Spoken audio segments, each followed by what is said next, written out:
স্বাগতম জানাচ্ছি সবাইকে আজকের ক্লাসে। আজকে আমরা বিভিন্ন ইউনিভার্সিটির যে রিটেন পার্টটা আসে সেটা নিয়ে আলোচনা করব। আজকে আমরা শুধুমাত্র অর্গানিক কেমিস্ট্রির অ্যালকোহল এবং ফেনল অংশ থেকে বিভিন্ন ইউনিভার্সিটি অর্থাৎ ঢাবি, জাবি, রাবি ইত্যাদিতে কি টাইপ কোশ্চেন এসেছিল এবং সেগুলো কিভাবে অ্যান্সার করতে হবে সেগুলো দেখব, এবং পাশাপাশি আমরা দেখব যে সেই রিলেটেড আরো কি কি কোয়েশ্চেন আমাদের আসতে পারে। তাহলে চলো শুরু করা যাক আমাদের আজকের ক্লাস, যেটা সাজানো হয়েছে মূলত রিটেন অংশটি নিয়ে।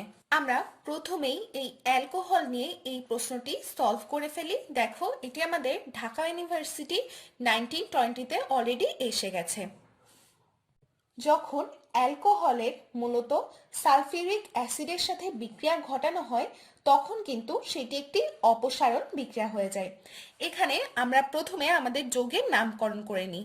দেখো, এখানে মোট 4টি কার্বন রয়েছে এবং সাথে একটি OH মূলক রয়েছে, তাই এটির নাম হবে 1 বিউটানল।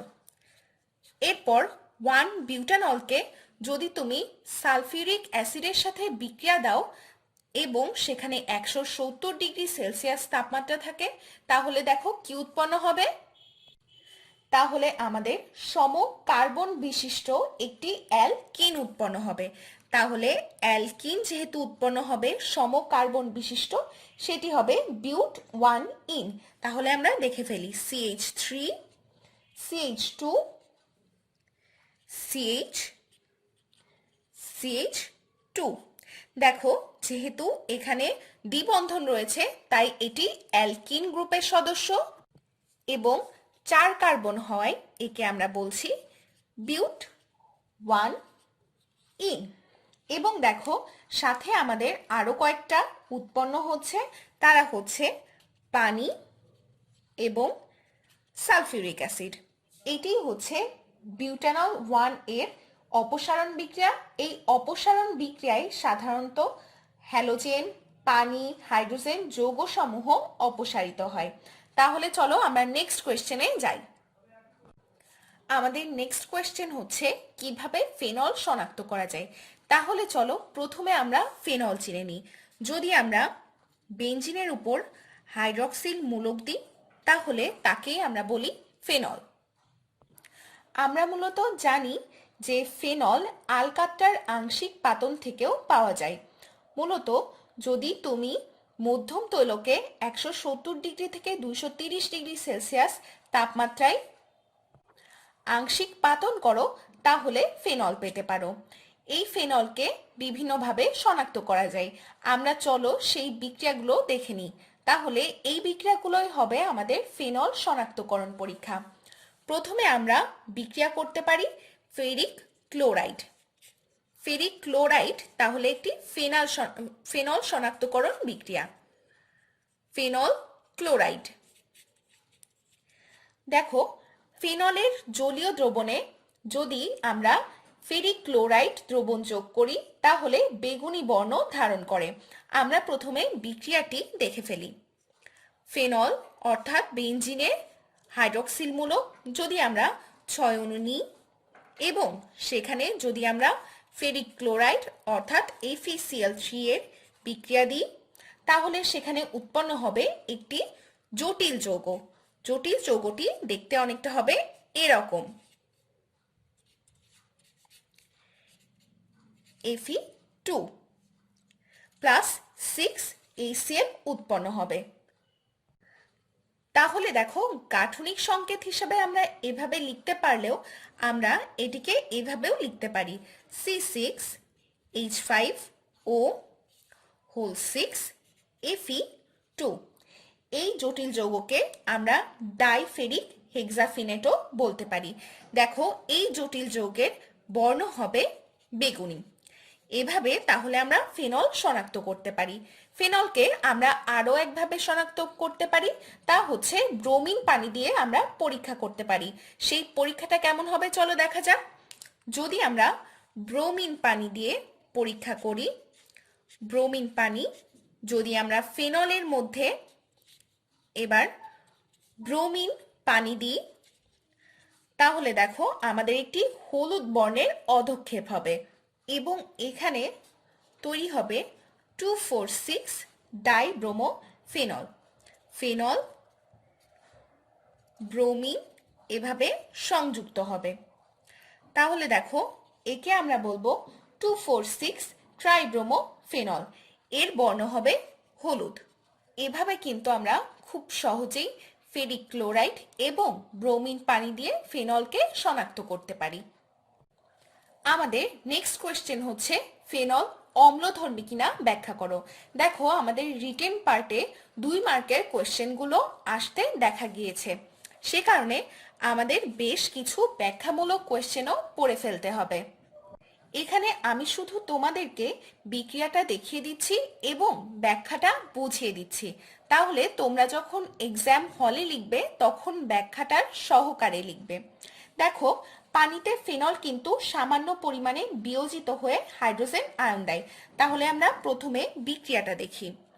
ফেনলকে আমরা রিপ্রেজেন্ট করি বেঞ্জিনের মাথায় হাইড্রক্সিল মূলক দিয়ে। দেখো এখানে রয়েছে মুক্তজোড় ইলেকট্রন। যদি এটা অ্যাকুয়াস ফর্মে থাকে তাহলে পানি যেখানে থাকবে লিকুইড ফর্মে, তখন এটি উৎপন্ন করবে একটি ফিনেট আয়ন, অর্থাৎ অক্সিজেন থাকবে।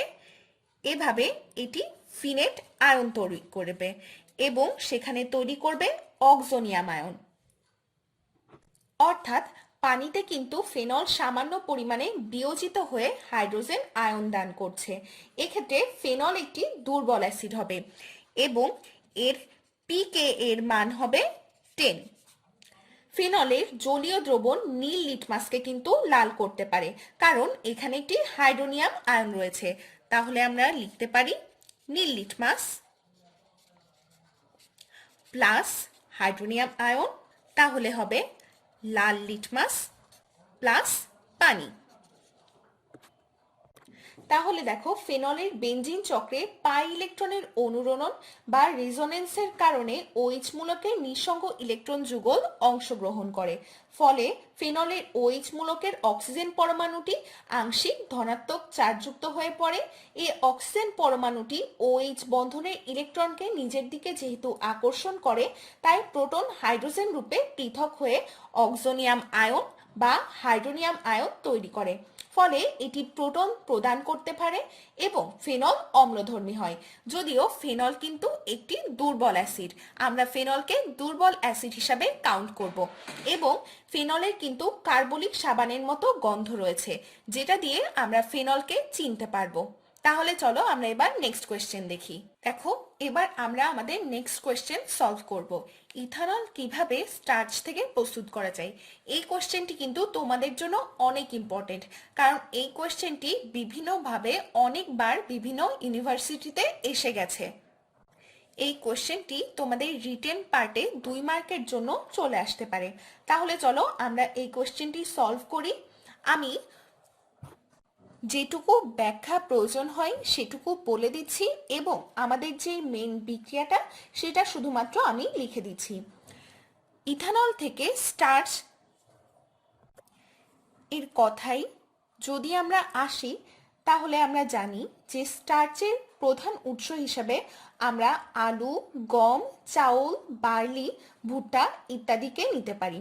স্টার্চের উৎস আলুকে যদি আমরা 140 ডিগ্রি সেলসিয়াস তাপমাত্রায় স্টিম দ্বারা উত্তপ্ত করে মন্ড বা ম্যাশ তৈরি করি এবং সেখানে মল্ট গুঁড়া ও পানি মিশিয়ে 40 ডিগ্রি সেলসিয়াস তাপমাত্রায় 1 ঘন্টা কাল রেখে দিই, তাহলে ডায়াস্টেজ নামক এনজাইম থেকে আমাদের তৈরি হবে মল্টোজ।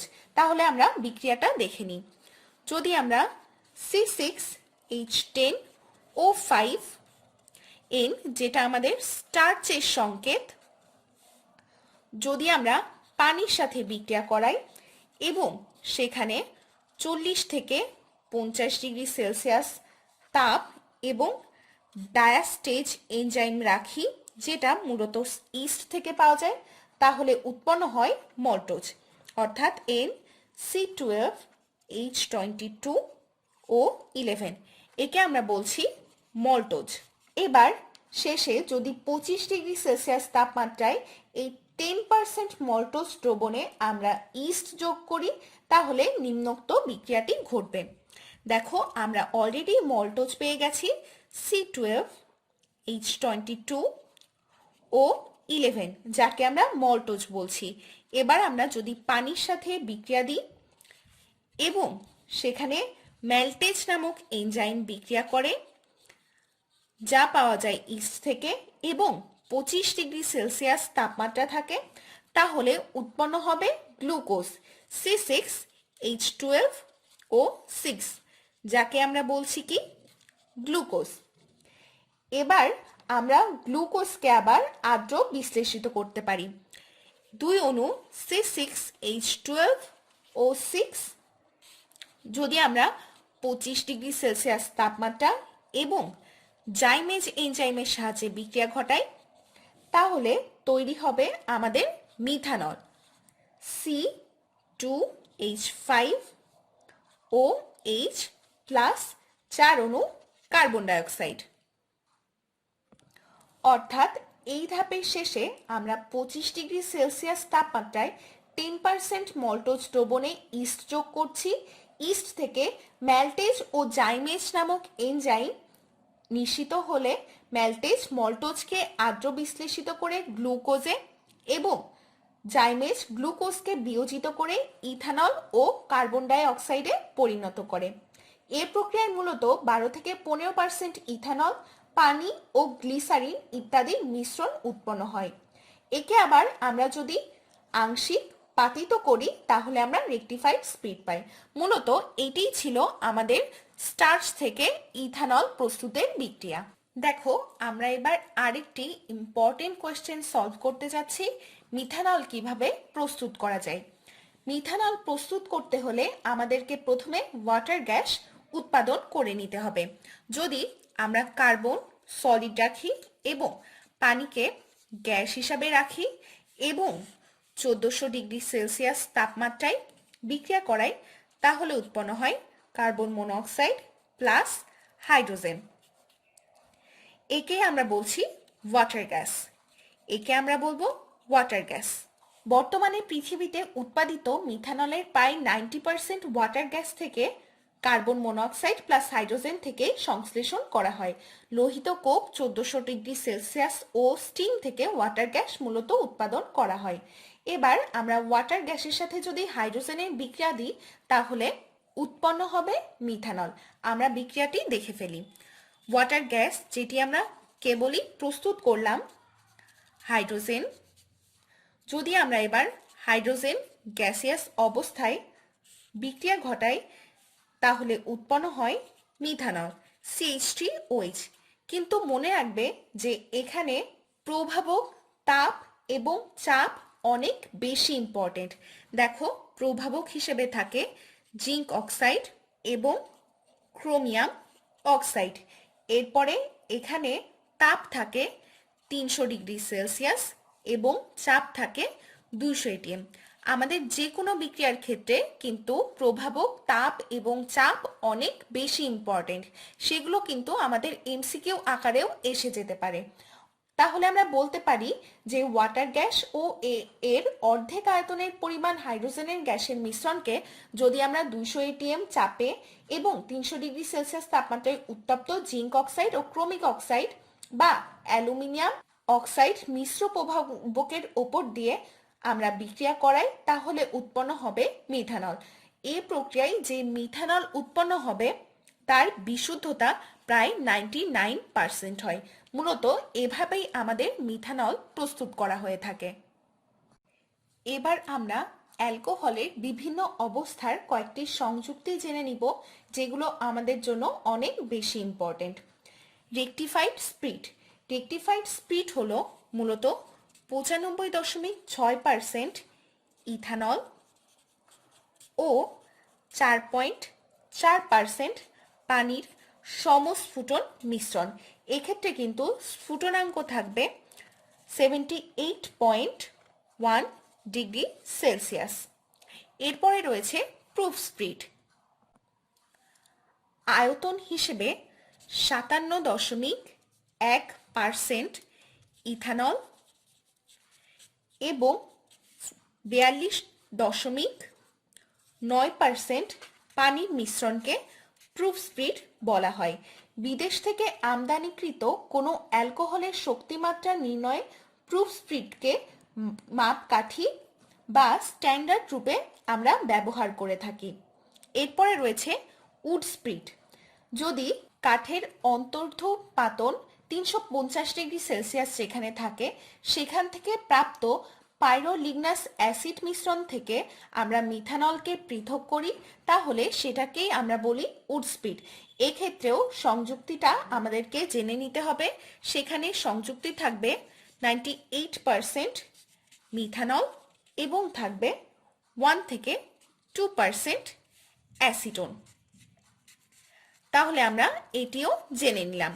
দেখো, এই ক্লাসে কিন্তু আমরা রিটেন পার্টের অর্গানিক কেমিস্ট্রি নিয়ে আলোচনা করলাম, যেখানে আমাদের বিষয় ছিল অ্যালকোহল এবং ফিনল। অর্গানিক কেমিস্ট্রি সহ কেমিস্ট্রির বিভিন্ন পার্ট নিয়ে আমরা পরবর্তীতে আরো রিভিউ ক্লাস করতে যাচ্ছি। পরবর্তী সেই ক্লাসের আমন্ত্রণ জানিয়ে আজকে এখানেই শেষ করছি।